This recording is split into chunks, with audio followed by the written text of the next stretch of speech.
Today's YouTube video is all about low energy. This is something that we've all experienced, and a lot of us are wondering, well, how do we combat this? Is there something that we can take? Are there supplements? Are there foods? What am I doing wrong? Today, we're gonna go over all of that, and I'm gonna give you guys 10 different reasons why you might have low energy. Number one is gut health. Your gut actually plays a significant role in energy levels. If you have an unhealthy gut and don't have enough healthy gut bacteria, this can definitely affect digestion. Being able to properly absorb vitamins and minerals is definitely crucial. So you do want to make sure that you maintain a healthy gut microbiome. Now, how do we do that? Well, you want to make sure that you're getting fiber-rich foods. I've gone over this in some of my previous YouTube videos on prebiotics. Prebiotics are soluble fiber that are not digested by us, but they are actually eaten by our gut bacteria. This helps our gut bacteria multiply and create a healthy atmosphere inside the gut. Another thing that you can add into your diet are probiotics. Now, probiotics can actually come from multiple sources. The obvious would be yogurt, but you can also get that from fermented foods. So things like sauerkraut, kimchi, and other fermented veggies. While there are probiotic supplements available, your body digests whole food sources much better. My second reason why you might have low energy levels are nutrient deficiencies. While we touched on this just a little bit in the number 1 section, we're also gonna dive a little bit deeper into specific nutrients in general. Now, when I think about energy levels and nutrients, I definitely think about CoQ10 and also B12. Low levels in both CoQ10 and vitamin B12 can lead to fatigue and low energy. One way to increase both of these is actually to eat whole food sources. So for CoQ10, you can get them in a lot of organ meats, so things like liver, the heart, and kidney are actually really good sources, but I do also realize that that might gross some of you out, so you can also get them in fatty fish like salmon, mackerel, and sardines, lean cuts of beef and chicken. Some plant-based sources are lentils, soybeans, and peanuts. Nuts and seeds like walnuts, pistachios, and sesame seeds. Smaller quantities of CoQ10 can also be found in broccoli, cauliflower, spinach, and Brussels sprouts. Now, it is important to note that overcooking any of these can result in much lower CoQ10 levels, so you do want to make sure that you're cooking everything appropriately. Another thing to note, there are actually some great CoQ10 supplements available on the market. I would stick with ubiquinol. This is actually the form of CoQ10 that is more readily absorbed by the body. CoQ10 is especially important to make sure that you're getting because as we age, we do actually have reduced CoQ10. Third reason of low energy, and this might actually be a very popular solution for everybody. So low energy levels definitely come from glucose, aka sugar spikes. Consuming too much sugar in the body causes inflammation, but this also creates what's called a glucose spike. Now, I definitely recommend the book Glucose Revolution if you're looking at diving more deeply into some great material going over that specific subject. When you have too much sugar in your diet, what happens is your glucose levels raise up and then they come crashing down. It is important to note that during this period of time, we are actually much less efficient at burning fat. So if you're someone that eats too much sugar throughout the day and you have constant spikes and constant crashes, you're gonna be much less efficient at burning fat all throughout the day. Now, how do you combat this? Well, the obvious would be to reduce your sugar intake, but what I would really recommend is to make sure that you're getting whole food sources and try to avoid any ultra processed foods.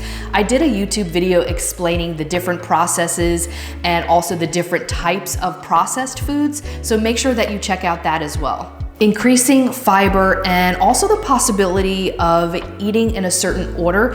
If you're someone that has maybe type 2 diabetes, or if you're someone that is generally affected of getting that infamous super tired feeling after you eat your lunch.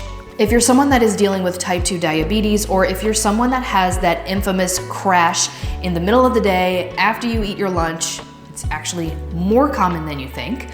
is to eat in a certain order. So that would be to have your fiber first, which is your veggies, eat your veggies first, then eat your protein and your fats, and eat your carbs last. Another way to combat the crash is to make sure that you are not having carbs by themselves.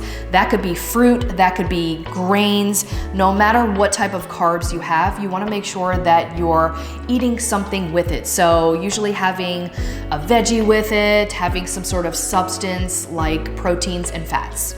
The number 4 reason for low energy would be lifestyle factors. Poor sleep quality and a lack of exercise can lead to low energies as well. I cannot stress enough how important sleep is. So make sure that you have a nice comfy bed. Make sure that you're creating a relaxing atmosphere before you go to bed. So if you're someone that likes to watch TV right before you go to bed, and I've totally been guilty of this, and you have trouble going to sleep and maybe staying asleep, I would highly recommend testing this out and doing without the TV before you go to bed, taking a nice hot bath and just having a relaxing regimen and create that kind of like ritual, if you will, right before you go to bed. And more so than not, you will probably have much better sleep.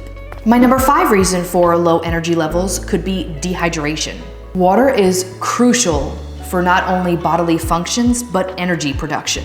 The 6th reason for low energy levels would be stress. Not only does stress cause inflammation throughout the body, but it also affects energy levels as well. And that is because stress hormones disrupt your body's energy regulation.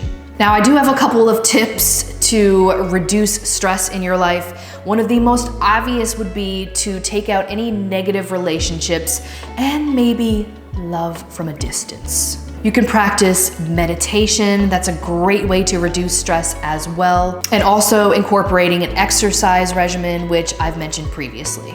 The 7th reason why you might have low energy is because you are leading a sedentary lifestyle. Now, if you do have a 9-to-5 job where you're sitting at your desk for hours, I would highly recommend getting a desk cycle, which is a super quiet device that you could place underneath your desk, and you can quietly get some exercise done. You can also get an exercise ball and sit in that instead of a chair, or you can even get up every hour or even a half an hour, just stretch a little bit, walk around, get up, do something small just to keep yourself a little bit more active so that you're not sitting as long of a period of time. And just remember, even small changes will make a difference. Now, my 8th reason would be medication. There are a lot of medications that actually could bring on low energy. So you do want to talk to your healthcare provider and see if there's something that you can incorporate, like a natural remedy, some sort of supplement that is safe to use with that specific medication. But I would also start incorporating more whole food sources and fiber, because you definitely cannot go wrong with that. Number 9 would be any underlying health conditions. That could even include something that you're not even aware of. This is why it's so important to get your levels tested by a medical professional. So things like glucose levels, fasting glucose, thyroid levels, and a full blood panel. Of course, there are other conditions like hypothyroidism, anemia, and also chronic fatigue syndrome that could be the cause of your low energy. So aside from talking to your doctor, make sure that you're incorporating the right type of foods specific for that underlying health condition. So there are certain foods that you should be eating if you have hypothyroidism, which will help reduce that fatigue. My number 10th reason would be a combination of any of these. So in other words, that could be your medication in addition to how you're sleeping and so on. It's important to pay attention to your body, listen to what your body's trying to tell you. So if you're not feeling energetic, if you're not feeling absolutely amazing most of the time, you do want to pay attention to your lifestyle factors. Lifestyle factors are huge, so make sure that you're maintaining a healthy lifestyle, getting rid of or dramatically limiting ultra-processed foods, and make sure that you're not having too much sugar in your diet. Those are my 10 reasons on why you might have low energy levels, and also some ways to combat them.